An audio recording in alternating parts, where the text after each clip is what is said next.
Oh, I'm sorry. I'm Billy Stanbury. Alright, so how does it feel, after the win? Yeah, good. I feel like my performance was hindered. I picked up a hand injury in the third round. I'm not sure how bad it is, but swelling all across the top of my left hand. And that is when I start going through the gears in the third. That was the game plan, was to box and move the first three, and then step it up and hopefully take them out there. But my left hand's my money shot, and I couldn't throwing it was like the worst wincing pain ever. I've never had an injury like that, a hand injury like that anyway, where I literally couldn't throw my hand.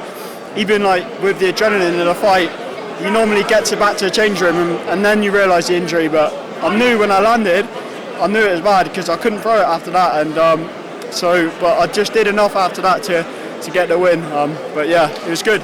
Yeah, I noticed in the second and the third round, you started to change, it's very obvious you started to change gears, you started, picking your shots, picking your targets, choosing different combinations, and obviously getting to use those combinations and timing those perfectly, Obviously it takes a lot of time to do that, How did you train, to be able to do stuff like this?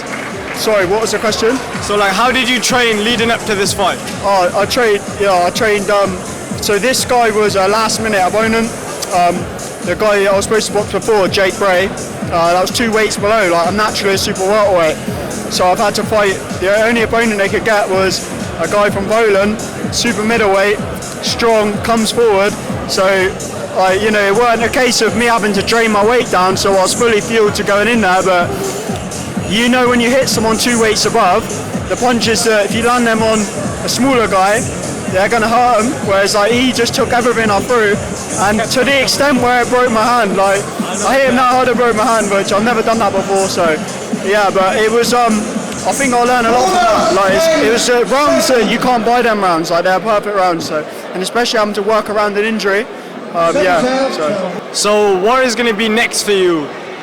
Well, after this, I was looking at the Southern Area title at super welterweight, towards the end of the year, but obviously depending on how bad my hand is, that might be pushed back now, but I just work, I'm nearly 30, well, I've just turned 29, so I'm coming up 30 years old, 10 fights now. I want them big fights. I want to start, get my name out there. I had nearly 70 fights as an amateur. I was national champion, so I feel like I've got all the experience. I just need to now really go through the gears in the pro ranks and start getting on the big shows. Thank you very much, man.